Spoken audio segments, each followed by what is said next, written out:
their backers. India will... In no uncertain terms, Prime Minister Modi makes it clear that the perpetrators of the dastardly Pahalgam terror attack will be hunted till the end of the world.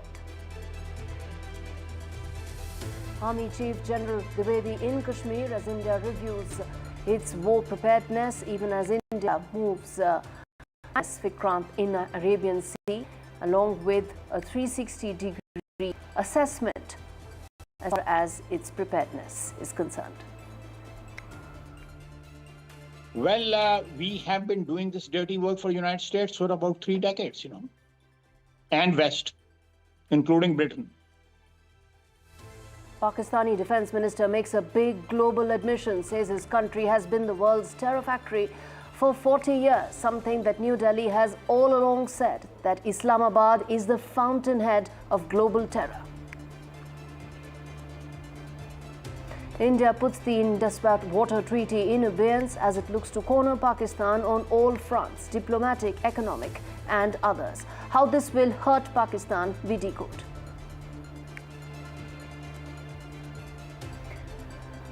India flexes its military muscle as it plays mind games with Pakistan. The Indian Navy test-fired precision missile, the Indian Air Force conducting drills, even as Pakistan announced that it has test-launched the surface-to-surface nuclear-capable missile.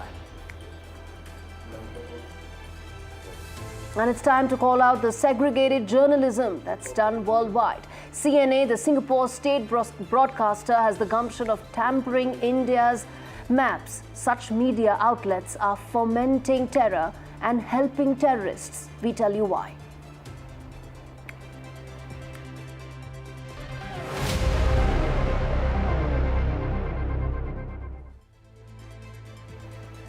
Our big story tonight, viewers. A rattled Islamabad is rattling its rusty nuclear sabre again. Tonight on India Sense, we will expose the hollow bluster that is behind Pakistan's nuclear bogey. But before that, I want you to hear the admission by the Pakistani Defence Minister, Khwaja Asif, about the terror factories that Islamabad has been creating in this interview to Sky News. Listen in. Well, we have been doing this dirty work for the United States for about 3 decades, and West, including Britain. So for decades, Pakistan pretended to be a partner in peace while nurturing these fires of jihadist terror. They made big bucks off the US aid during the Cold War, backed jihadists in Afghanistan, and then doubled down, exporting this to Kashmir and to rest of the world. But what does this tell? It tells that there is no requirement for any other proof, because you can hear the Defence Minister yourself to talk about the handiwork of Pakistan, Pakistan's own Defence Minister admitting that this is the kind of dirty work that Pakistan does. But that's not all. There is more in this interview with Sky News' Yalda Hakim. Listen in. Because we have nothing to do with there is no, Lashkar-e-Taiba does not exist in Pakistan anymore. It is extinct. It is extinct. How can it get producing? So now Pakistan is denying the very existence of Lashkar-e-Taiba, the terror organization that is responsible for this and many such terror activities and terrorist attacks, even as the Indian Army has shot dead Lashkar terrorists. Indian Army is now hunting and will not stop till all terrorists and terror modules are eliminated. But while India is busy cleaning up, India is deciding its next course of action to give an appropriate response to the terror attack. What is Islamabad doing? In a desperate attempt to try and create some sort of correct optics, Pakistan announced that it will conduct a missile test fire, a surface-to-surface nuclear-capable missile from the Karachi coast, not in defense, but in desperation and in denial. But make no mistake, India's preparations are in full swing, from stationing its aircraft carrier to the war drills by the Indian Air Force. It's a 360-degree prep. The days before Pahalgam massacre, Pakistan Army's chief, in fact, even went on to glorify the jihadist ideology. The message is clear that terror isn't just fomented, it's celebrated. Islamabad's nuclear posturing is nothing but a last-ditch gimmick from a regime that can't treat its sick or feed its poor or feed its people. Bharat will not bow, not to terror, not to threats, and certainly not to failed states that are hiding behind false bravado.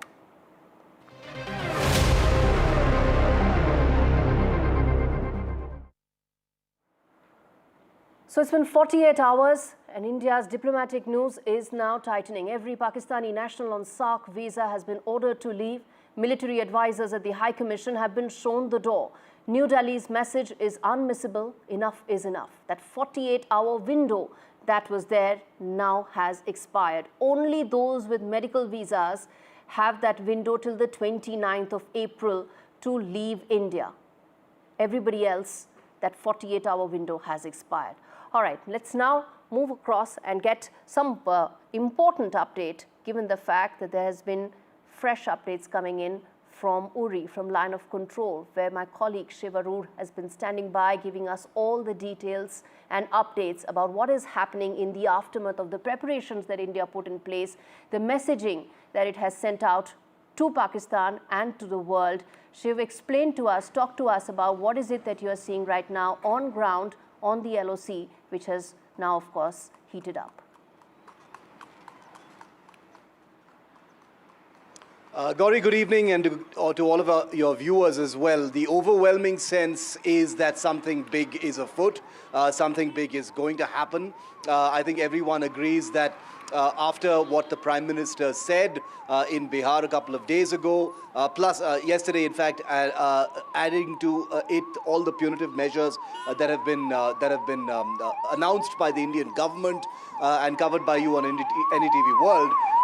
It seems very likely that what comes next is going to far exceed any response or retaliatory actions India has taken in the past. And of course, I'm talking about the Uri surgical strikes and the Balakot air bombings. I'm just traveling, I'm on the road back to Srinagar from LOC Uri, where I spent the day, with an army formation at the line of control itself, speaking to people. Obviously, we're not going to quote them, but I can tell you the army chief was in Srinagar today, where he got a real-time update as far as military preparedness is concerned. Remember that whatever big kinetic or military action India may choose to take in the near or medium-term future, the army is going to play a very big role in it. And in the aftermath of Pahalgam, considering all the sabre rattling that you talked about from the Pakistani side, the muscle flexing that they're trying to do on the line of control where I was a couple of hours ago, India has seen all of that. This is all old stuff. This is boilerplate protocol for Pakistan. Small little ceasefire violations, using small arms, launching a nuclear-capable missile, etc.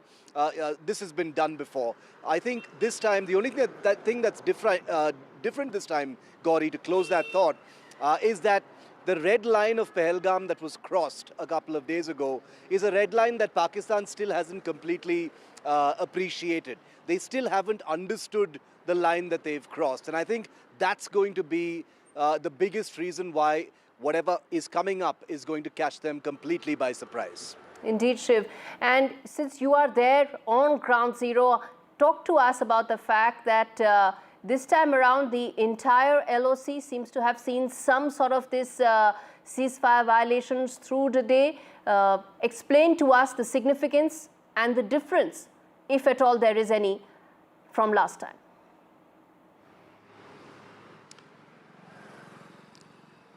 Indeed, the ceasefire violations, as you yourself know and you've reported, Gauri, are a fairly routine feature along the line of control, the 740-kilometer line of control, despite there being a ceasefire between the two countries. And that, of course, has remained one of the biggest bilateral ironies. The fact that we have a ceasefire, but in no place is a ceasefire more violated than the LOC. Last night was special because it came a few hours before the Indian Army chief actually landed. It came a few hours after the Prime Minister had made a speech that Pakistan has obviously interpreted as very provocative. It was hard talk beyond what Modi has ever sounded like before. That I will give to him. And these ceasefire violations have to be seen in that context. ceasefire violations by themselves are not really such a big deal. Yes. But when Pakistan army posts were basically using machine guns and small arms fire to light up the entire line of control last night for over half an hour. And where I was in LOC Uri just a short while ago, the sustained fire went on for more than an hour, according to the people that we spoke to. So there are psychological mind games at play here, Gauri. This is them using speculative fire to see if there is a response from the Indian side in order to generate a kind of perverse intelligence to see if Indian army posts have moved since Pahalgam. Yes. But I think more than anything else, it's also to try and tell India and to tell the world that we're not down and out. Our military is not cowing down after Pahalgam. We're ready for any action you take. Obviously, things are very different this time. Absolutely, they indeed are. Thank you, Shiv, for bringing us that perspective and that detail from Uri, where on line of control, where Shiv Arur is reporting from, giving us a sense of what Pakistan's response is, as they have been in the past, nothing different this time around as well. But now let's shift focus and understand the larger impact of this in terms of global experts who will be joining me, Lisa Curtis and Daniel Markey, to talk more about, as I said, the larger impact of this, if we were to look at it from what could be India's options going forward, what all is at play here. Thank you so much, both of you, for speaking to me. Both of you understand South Asia very well. You understand India-Pakistan dynamics very well. And Lisa, let me start with you as someone who's been was so involved in the previous Trump administration. Talk to us about how do you see the Trump administration's support for India, something that one saw immediately after the attack with the phone call, the correction that was made by the US State Department to the New York Times report, all that putting in perspective the amount of support or alignment that the Trump administration has right now with Prime Minister Modi when it comes to war on terror. What can we expect there? What is the kind of leeway and elbow room that India has there? Well, I think that's right. I think we can expect more solidarity, more support from the Trump administration with the Indian government. Already before this terrible terrorist attack, the U.S. Had been signaling its interest in enhancing relations with India. Vice President Vance's visit there signaled how important India is to the United States and its policies moving forward. So I think that this terrorist attack will only bring the two countries closer. Both of our countries have experienced Islamist-inspired terrorism. So I think that I see continued support for India. But at the same time, I think the U.S. needs to strike a careful balance of showing support to India, condemning strongly the attack, but at the same time, counseling restraint, because nobody wants to see a conflict erupt in South Asia. Obviously, India feels the need to retaliate. It's already done so by suspending the Indus Waters Treaty. Now, of course, this is unlikely to have an immediate impact on Pakistan's economy, but over the long term, this could have a tremendous impact. India could begin to build structures on its side that would prevent water flowing into Pakistan. Pakistan itself has called it an act of war. So India has retaliated. And we do hear Modi talking about terrorist camps on the other side of the border, which I think, concerns people that India may be considering some type of retaliation like we saw in 2019. But the problem with that kind of retaliation is it sends you up an escalation ladder that neither side would be able to control. Okay. And in 2019, I think both sides got lucky in a way because the Indian pilot that survived the dogfight was then, turned back over to India as sort of a peace offering and allowed that situation to de-escalate. We don't know what can happen this time if things escalate even further. All right, Lisa, let me then quickly get a word in from Daniel as well. India has exercised restraint. The options and the immediate responses that have been taken so far by India have been very calibrated, calculated, but at the same time hitting where it hurts the most. You mentioned Indus Water Treaty that's been kept in abeyance right now. Impact will be felt in some time, but that's just one of the measures that India has taken so far. Daniel, what do you expect could be the next, given the fact that what next is something that many people are asking right now in the region? Well, the first thing to recognize is that India actually enjoys a great deal of international sympathy and support on this issue, particularly when framed as having been an attack on innocent civilians, tourists. There's no question that the world generally is aligned behind India, and India has a lot of friends on this. But as Lisa pointed out, it does look like India's next step beyond putting the Indus Waters Treaty in abeyance is some sort of kinetic military operation against Pakistan. And this is certainly understandable. India is angry. And we have seen other states like Israel also be angry after horrific terrorist attacks. But I think there are lessons to be learned, even from the Israeli case, about the dangers of entering into military operations where the end is not clear from the start. And as I look at the Pakistan problem, the depth of that problem is extreme. There is not an end to that problem through easy military action. Otherwise, India would have already undertaken that. India has tried a lot of different steps with Pakistan. Few of them have had any significant success. So as India entertains military operations as options, which I think is normal under the circumstances, the question is, what do they expect to get? How can they end that military campaign in a way that leaves India better off than when it started? And right now, I don't see any easy answers to that question. Mm-hmm. Okay. Lisa, which brings me to ask you another important aspect of this entire conversation is the Simla Pact that has been mentioned.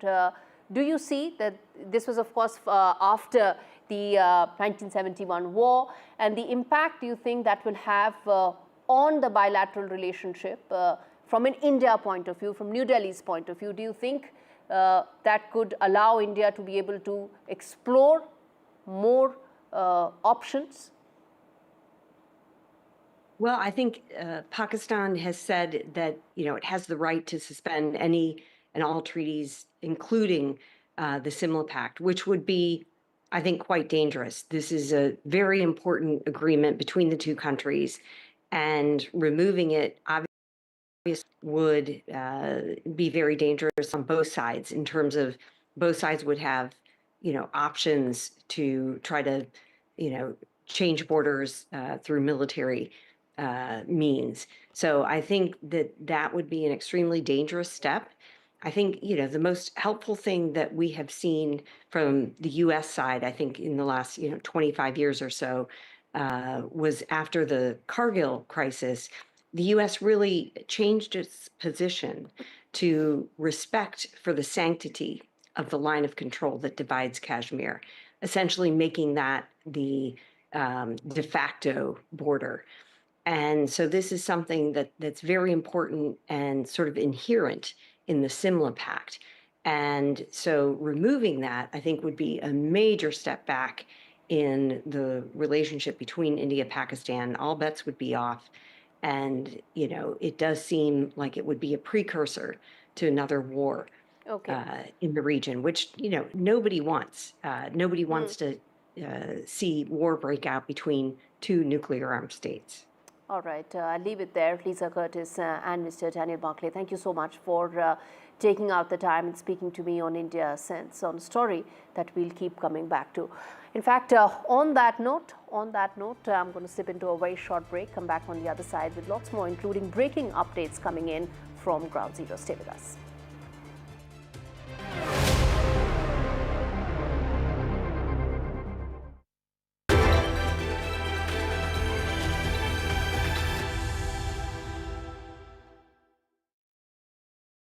तू ही तो है जिसकी सच्चाई वाली clarity की वजह से मैं आज यहाँ हूँ। गोल्ड प्लस सिल्वॉक्सी मिरर्स, ऐसी क्लैरिटी कि आपको सिर्फ सच नजर आए, चाहे कितने भी साल बीत जाएं।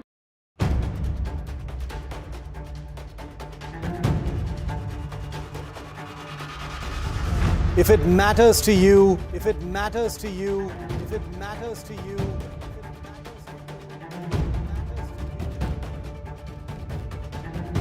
it matters to India. It matters to India. It matters to India. It matters. And it matters to me. And it matters to me.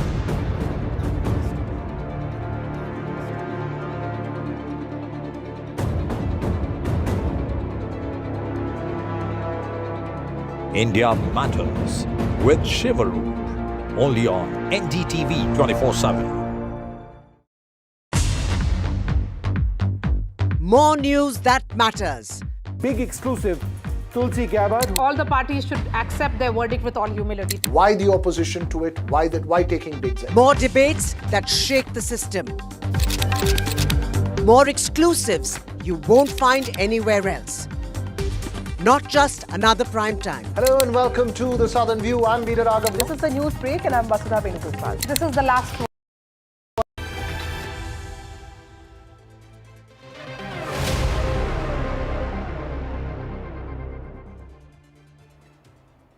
All right, you're watching India Sense. We now take a look at Indus Waters Treaty that India has put in abeyance. And this report tells you why that have catastrophic consequences for Pakistan if that remains the story.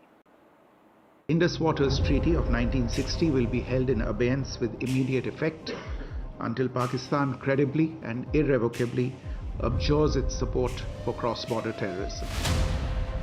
India's response to the Pahalgam attack is cold, calculated, and potentially catastrophic for Pakistan. For over 6 decades, the Indus Waters Treaty kept the water flowing. But now, that flow may stop. India's river system feeds Pakistan's fields, but if the taps turn off, the damage could be irreversible. With inflation at 38.5%, interest at 22%, and reserves drying up, Islamabad is teetering. Now imagine that without water.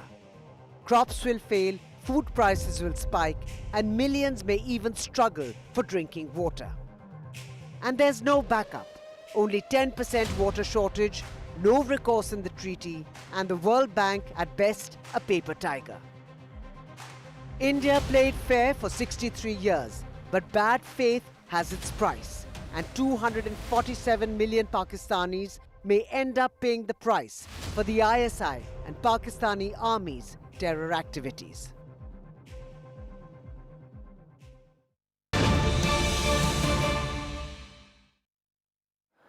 As I said, breaking news coming in on the broadcast. On your screens is the post by Tulsi Gabbard, Director of National Intelligence, and posting there on the X platform saying that we stand in solidarity with India in the wake of the horrific Islamist terrorist attack targeting and killing 26 Hindus in Pahalgam. My prayers and deepest sympathies are with those who lost a loved one.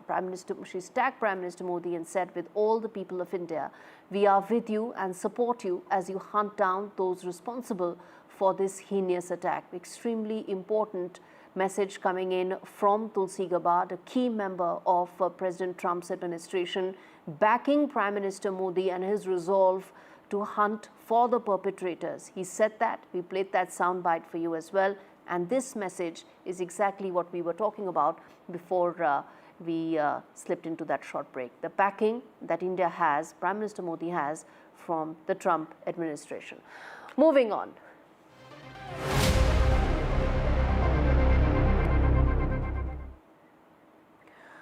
Global media skews the Kashmir terror attack reality. It has in fact, the map manipulation is another such effort by CNN, the Singapore state broadcaster. Why is it that Western media tries to sanitize terrorism when it comes to India, which has been facing this for over 30 years? This report tells you the story in detail.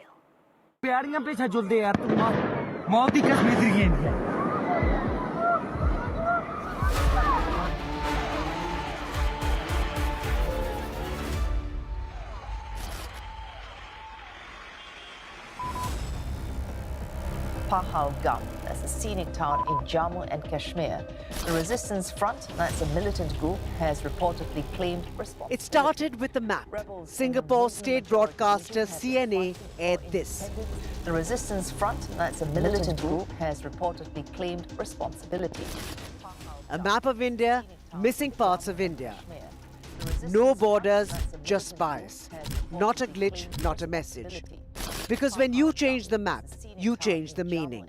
And from there, everything else followed.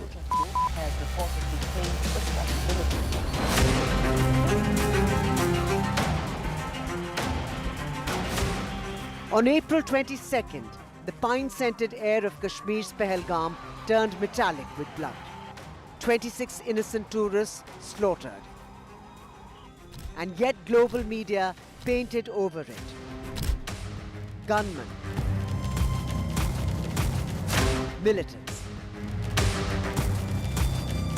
As if vocabulary can soften terrorism. As if redrawing lines makes the blood invisible. When bombs go off in Boston, Brussels or Paris, we don't wait to say terrorism.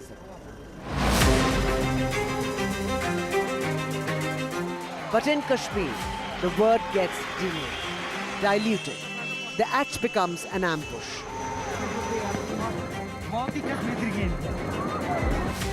The terrorists, insurgents, militants, or even gunmen. Each phrase, a scalpel cutting away the truth. Each headline, another wrong map, not of land, but of morality. Even the US House Foreign Affairs Committee had to set the record straight. But the lies weren't just in words, they were also in the designs. In every altered border, in every map that omits reality and amplifies propaganda. Because when Pakistan exports terror, some in the West import excuses.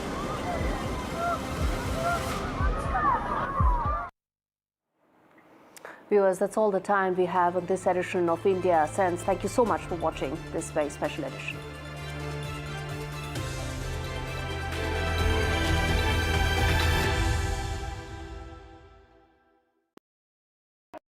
Gold plus optimistic reflective glass लगाओ, धूप की गर्मी को दूर भगाओ और बिजली का बिल भी बचाओ।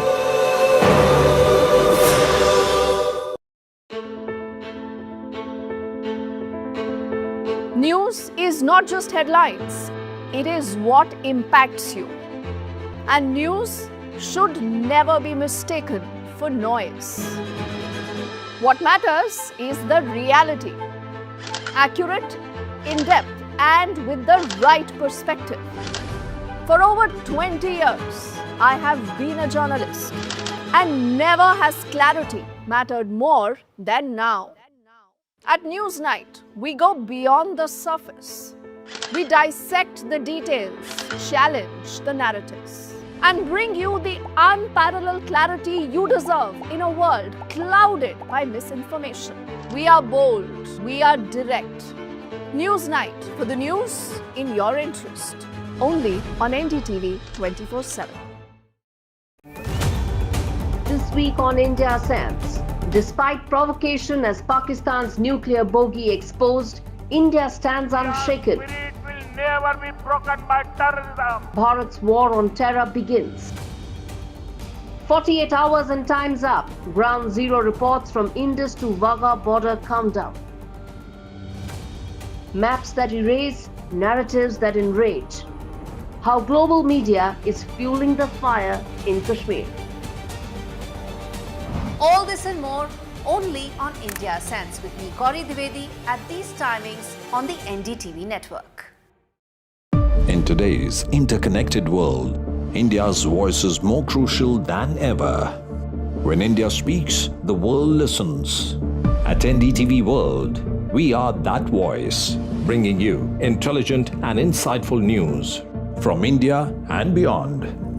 From geopolitics and diplomacy to economic shifts.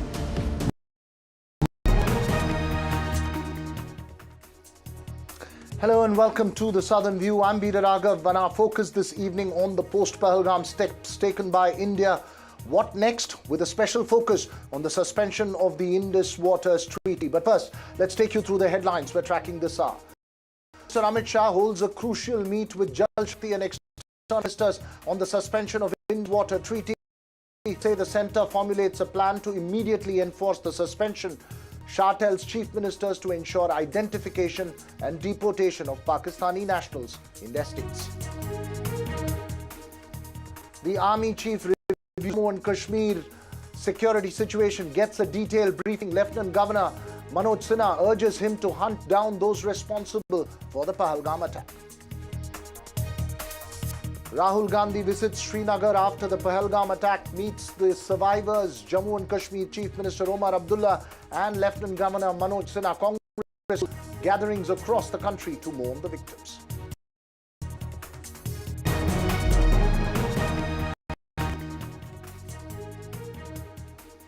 Our focus this evening on what next in the post-Pahalgam exchange between India and Pakistan. Important and closely watched developments all through the day with a message from the centre.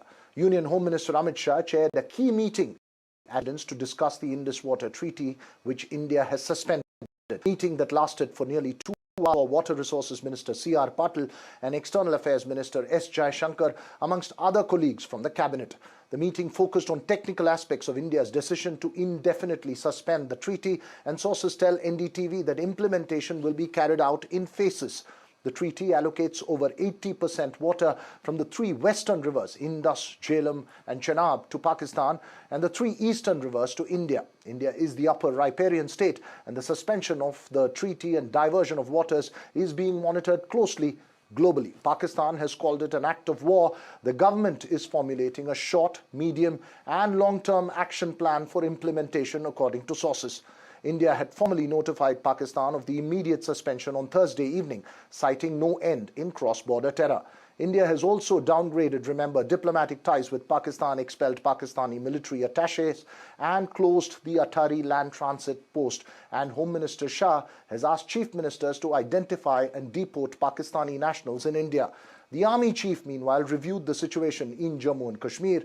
The opposition Congress party has held nationwide gatherings to mourn the victims of the attack, and Rahul Gandhi visited Srinagar and Pahalgam earlier today. Several reactions, political and otherwise, that came in through the day. Listen in to Omar Abdullah. India has taken some steps as far as Jammu and Kashmir is concerned. Let's be honest, we have never been in favor of the Indus Waters Treaty. We have always believed that the Indus Waters Treaty has been the most unfair document to the people of Jammu and Kashmir.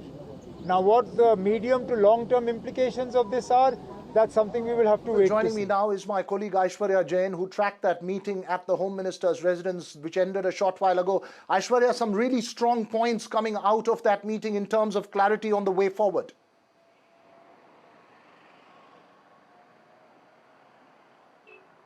Well, that's right. In fact, yesterday it was Water Resource Minister C.R. Patil who chaired a meeting with the officials of the MEA and MHA and prepared a blueprint, and today a presentation was given while the meeting was concluded at the residence of Home Minister Amit Shah. The sources have told us that the minister had told the Home Minister that there would be complete stoppage of the water flow towards Pakistan, and the decision that was taken by the CCS under the chairmanship of Prime Minister Narendra Modi would be implemented immediately. We have been told that there would be 3 phases program that will be initiated by Water Resource Ministry, the short-term program, the mid-term and the long-term. We've been told that modern technologies would be used to enhance the storage capacity of the dams, as well as the silts will be removed for better storage in the dams as well. The World Bank, who was the main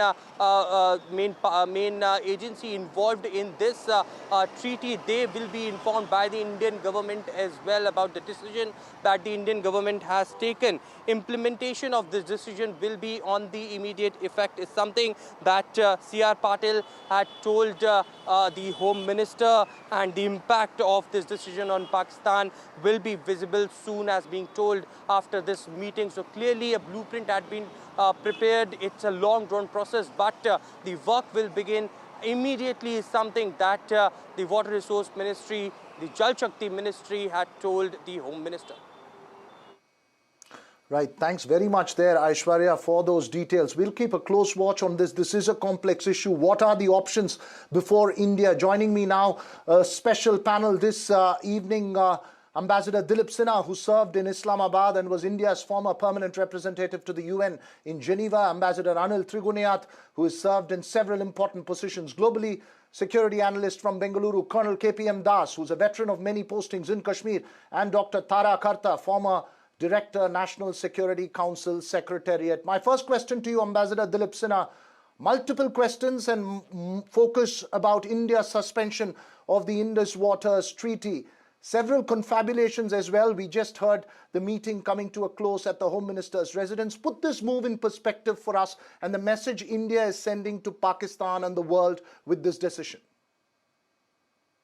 This treaty was signed several years ago in certain circumstances.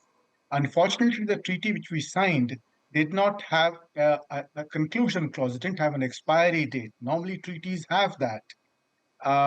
But we did not provide that for that. And the result is that even though circumstances have changed completely now, and we have had great difficulty in operating the treaty because of Pakistan's obstructionist attitude in the implementation of this treaty, we are stuck in a situation where when we proposed to Pakistan that there should be an amendment to the treaty, Pakistan turned it down. In this treaty, we thought we had got a fair deal in the sense that the three rivers of the eastern rivers in Himachal and Punjab, Haryana were given to India in its entirety, and the three rivers of Jammu and Kashmir and Ladakh were given to Pakistan. But in terms of the quantum of water, 70% of the water flows in those rivers of Indus, Jhelum, and Chenab, and only 30% in the eastern rivers. Now, those three rivers in Jammu and Kashmir and Ladakh are extremely crucial. Indus is the main river of Ladakh, Jhelum is the main river of Kashmir Valley, and Chenab is the main river of Jammu. The interests of these three regions of India were sacrificed in this agreement, which is why the Jammu Kashmir Assembly at one time had actually passed a resolution against this treaty.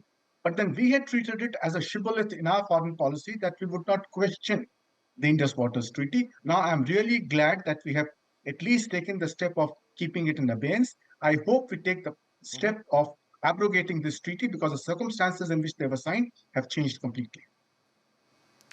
Ambassador Triguniath, we were just told by our sources after the meeting that there are 3 steps, short, medium, and long-term plans that are being put in place to enforce this suspension is implemented in spirit. Could you just explain the context of those 3 stages for us? Well, as Ambassador Sinha mentioned, that India has been asking for quite some time for consultations with Pakistan, which it has been refusing to discuss this treaty.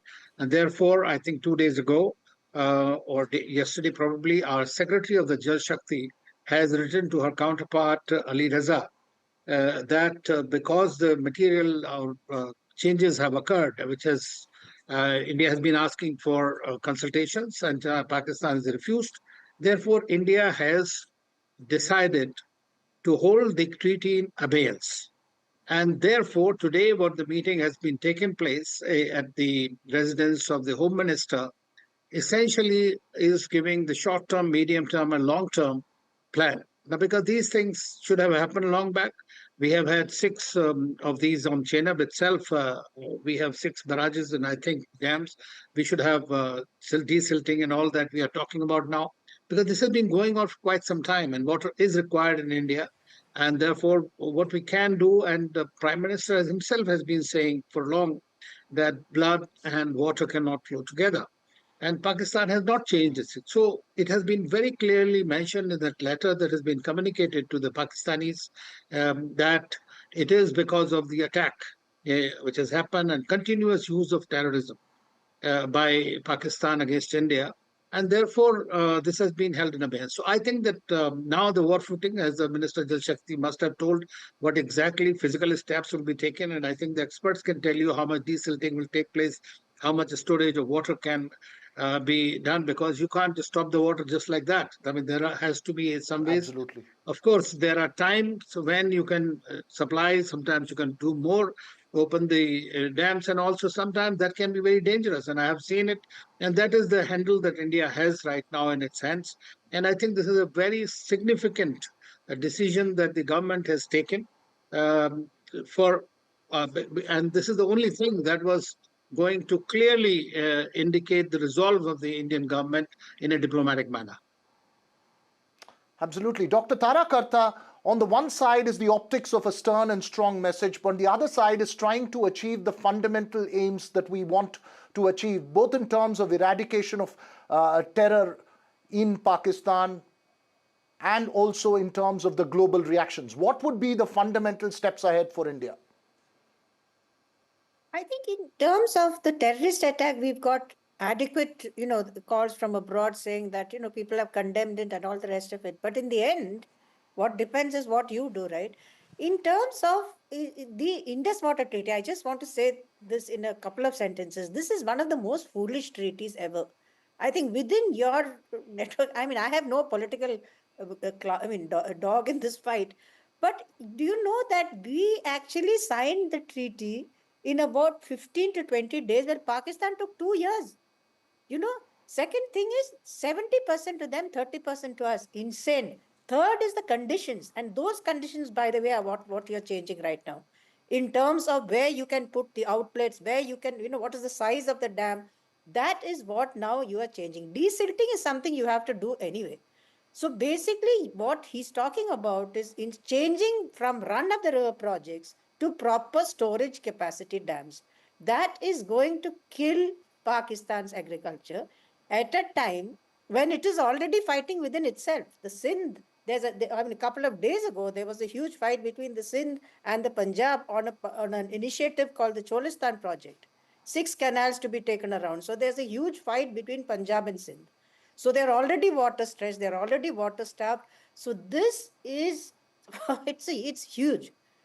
So it's bigger than anything you can do to them. But if you talk of other measures, I think we should now be very open about the fact that Pakistan is a terror state. It's time to stop this acceptance that, this is what Pakistan does. Oh, Pakistan does terror all the time. Sorry, we are done. That is the message that should go. This has to stop, and it has to stop now. And this has to be done. This you need international help. Everything else you have to do on your own. In the end, you have to fight your own battles, but this central message has to go. Enough is enough. Enough is enough. This has to stop, and it has to stop now. You say it's a very important and loud message. Colonel Das, from the Army's point of view, today the Army Chief was there conducting a review. From the Army's point of view and from the military point of view, what would be the key focus areas at the moment?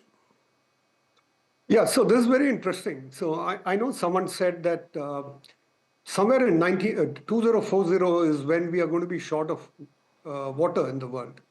And there's talk of water wars, right? So I think much ahead of time, this abrogation of this treaty has essentially done that. There's a strong security perspective to this decision, is my view. It is not a tactical decision, unlike the 5 bullet points that was announced in the press briefing. This one stands out as something very strategic. If you look at Pakistan, 30% of its economy is dependent on hydropower, right? And a lot of small and medium businesses. And Pakistan, is a very relatively a manufacturing kind of industry-based economy. Add to that the complexity of CPEC. We know that CPEC is part of the critical infrastructure in Pakistan. It connects into telecom, transportation, railways, every single thing, right? And you need water at the middle of it all. And like Dr. Tarakarta mentioned, what happened with, this whole Punjab versus Sindh story, which is going on since 1947, to my mind, it's going to get aggravated big time. And we're going to see multiple fault lines coming up simply because of water. And the Indus water delta in any case is in extreme distress. And you know that Pakistan has not been investing as much into its irrigation and canal infrastructure. So I think all in all, this is a very set piece, war game scenario to play out over the next year or two. Interesting days ahead. Interesting days ahead, you say. It's a set war game scenario playing in the next week or two. Mr. Ambassador Dilip Sinha, from Pakistan's point of view, what would be the reaction one needs to anticipate, A, and B, also from a larger global standpoint as far as this decision is concerned? Well, Pakistan will start crying. It will cry before the World Bank. It will go and cry before America. It will cry that it's going to be starved of water. That is standard. The point is that we have to state that there is no international law which obliges an upper riparian to give away its water to the lower riparian. This is a unique treaty. There are several rivers that are international rivers in the world. Nowhere does the upper riparian give away its water to the lower riparian, and also allows the lower riparian to come and inspect the dams and every canal being built in our country. Under the Indus Waters Treaty, Pakistani inspectors have the right to come to Jammu, to Kashmir, to Ladakh, to inspect what we are doing. This is unprecedented. And here you have China, which is the occupying Tibet and is the upper riparian to so many countries. It doesn't even share data on the dams it's building. Two of the rivers of the Indus Waters Treaty, Indus and the Satluj, originate in Tibet. India is only a middle riparian, but China doesn't share anything with us on the dams it is building on these two rivers. So these are factors that have changed the circumstances on the ground. And whatever Pakistan says, we have to look at our interests. These are rivers that are fed by rain that falls from our land. We have a right to that water. If Pakistan doesn't have water, that's Pakistan's problem. And it can go and cry wherever it wants to. Important point that you're making there. Ambassador Triguniath, what next? We've seen this face-off. Now what next? What would you anticipate next? Well, I think if you are just talking of the water treaty, then I think the steps have been already identified. So in the short term, whatever shortages we can create there, we will try to do that. And I'm quite sure that it's already on the way. And in the long term, medium term, of course, Pakistan will try to create this international UN cry about this that we have done. They have also said that this will be a war. It's a declaration of war if you stop or, suspend the treaty, which India has very carefully chosen the word held in abeyance.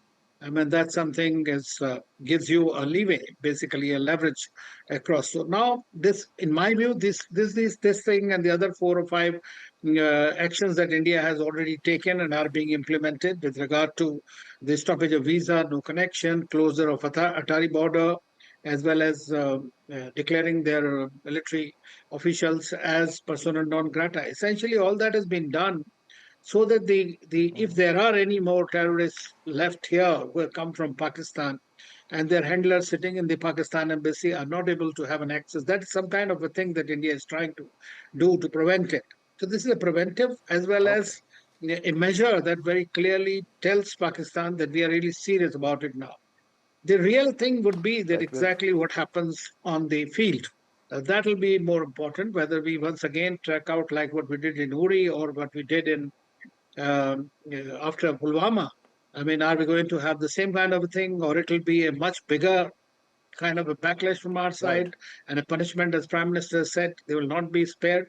So that is something that is still, I think, in the making, and we'll see much more. But as far as the water is concerned, it will give the biggest setback to Pakistan.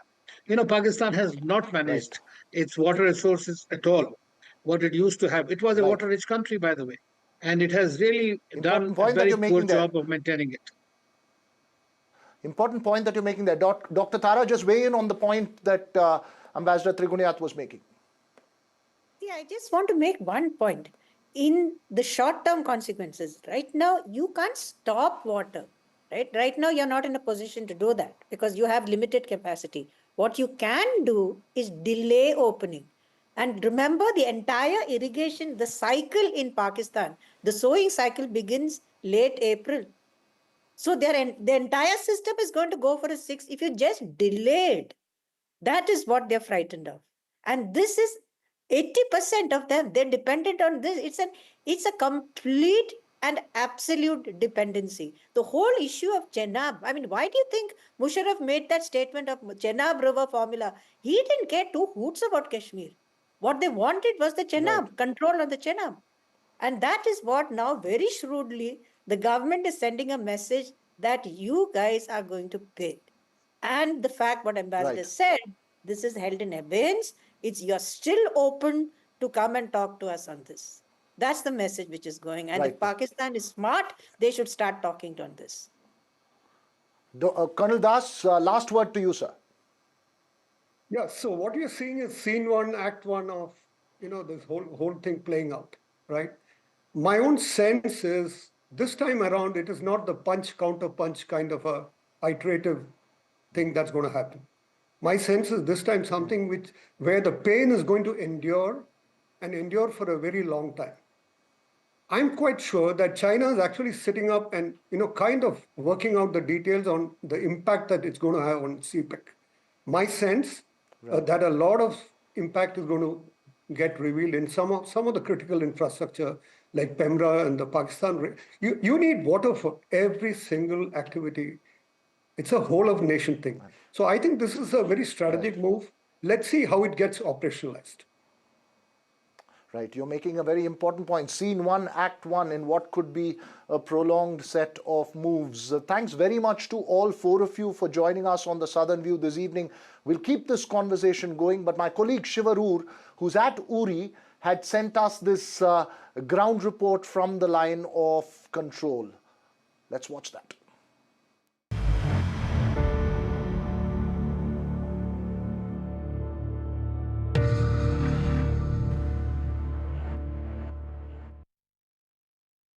Two days after the Pahalgam massacre, the line of control is heating up rapidly. I'm standing here at line of control in Uri sector, and I'll tell you why that's important in just a moment. But here, along the line of control, that you see there is POK. The Jhelum River is the watershed marking the line of control, and we are reporting along the frontier, the engagement frontier, in many ways the operational frontier between India and Pakistan that has now been activated by the Pakistan army since late last night. Videos have emerged where you can hear machine gun fire. It had initially been reported that firing was only taking place in some sectors, especially this one, the Uri sector of the line of control where I'm reporting from today. But we now know, and NDTV can confirm, that those ceasefire violations by Pakistan last night have actually been taking place along the entire stretch of the line of control, all the way across many posts, but especially here. We are told that just north of where I'm standing on the LOC is a place called Tutmari Gully, where there was a sustained ceasefire violations since late last night. Now, the significance of ceasefire violations is a little complicated, and I do want to explain it because the context here, viewer, is very important. The ceasefire violations do take place periodically. India and Pakistan do have a ceasefire that is active at this point of time. But ceasefire violations taking place in the immediate aftermath of a massive terror attack, like the one that Pahalgam was, makes it belligerent, makes it escalatory, and sends out a different message. You may wonder why Pakistan is firing in the dark. What provoked them to fire? Well, it could be speculative firing. That is the largest consensus, that they're trying to fire in order to see where India's posts are, where the Indian army posts are, whether any movements have actually taken place in the aftermath of the Pahalgam terror attack, where the gaps might actually be, in order to elicit a response from the Indian side, in order to pinpoint where the Indian posts are and whether they've actually moved.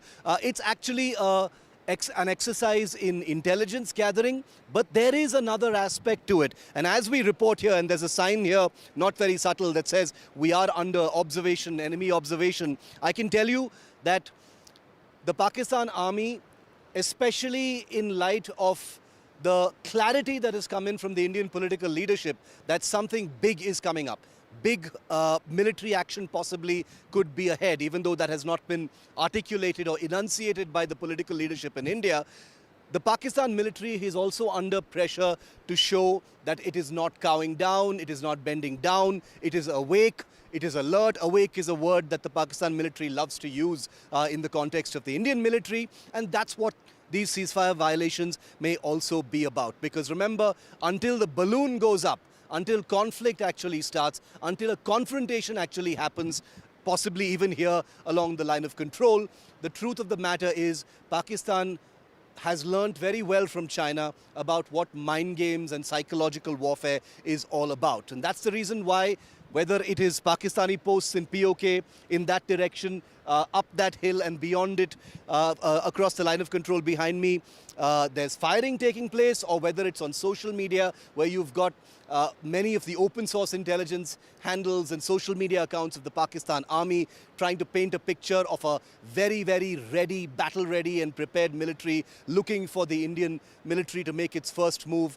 Pakistan is trying to send out and radiate an image of readiness and preparedness. Now, it is not for us to guess or decide what military action or if military action will be taken. All indications are it could be. But this particular place where I'm reporting from right now has a huge amount of significance. This is a place from where infiltrations have regularly taken place. This is a place where the famous 2016 surgical strikes happened as well. And this is not very far from the Uri camp where one of the worst terror attacks actually took place. And that's the reason why, as we continue to report and navigate the fallout of Pahalgam, where I'm standing could possibly be very, very important. At LOC Uri in Jammu and Kashmir with Ashwini Mehra, Shiv Arur, NDTV. We'll watch more ground reports from Shiv from Ground Zero there on NDTV. That's all we have time for on the Southern View this evening. News and updates continue right here.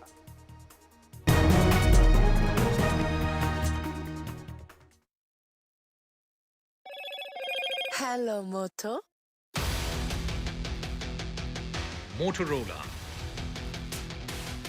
India's leading AI smartphone brand.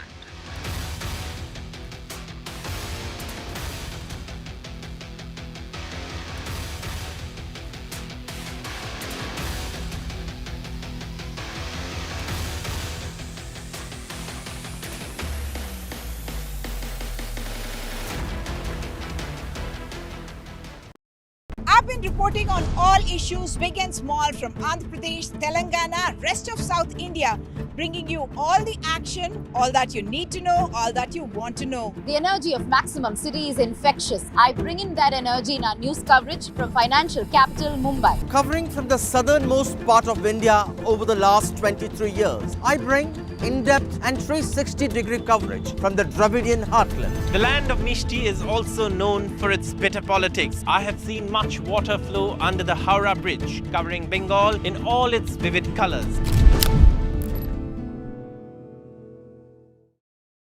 Fenesta Windows, beautiful and durable designs.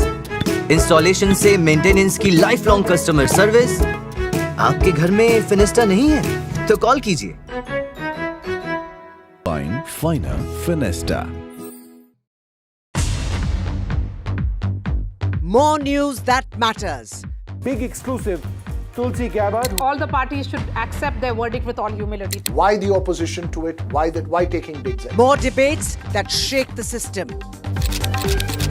More exclusives you won't find anywhere else. Not just another prime time. Hello and welcome to the Southern View. I'm Veera Raghav. This is the news break and I'm Vasudha Venugopal. This is the last word and I'm Maria Shakil. Left, right and center, and good evening and welcome. It's a prime time that's unmissable.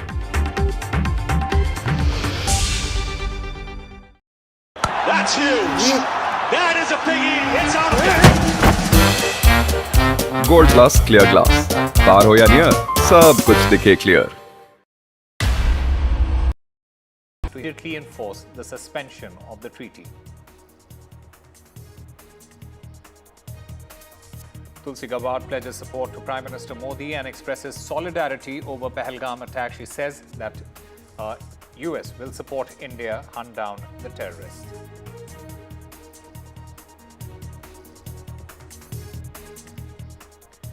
The LOC heats up amid the India-Pakistan escalations. NDTV gets you the ground reports from LOC in Uri.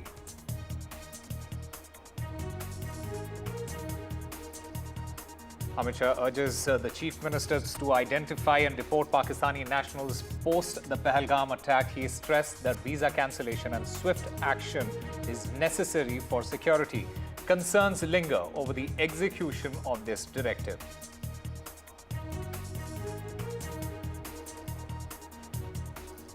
Army Chief reviews Jammu and Kashmir security situation. Lieutenant Governor Manoj Sinha urges him to hunt down those responsible for the Pahalgam attack.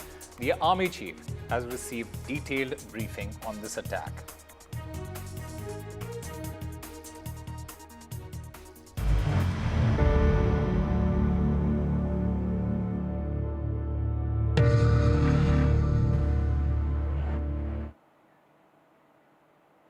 Hello and welcome. You're watching NDTV 24/7. I'm Osama Shab. Amid the aftermath of the Pahalgam terror attack, support has been pouring in for India. Now, the United States, it stands with India. Tulsi Gabbard has given her support, very strong support for India. The US government has in fact pledged support for India. Tulsi Gabbard in fact said that the United States will support India hunt down the terrorists.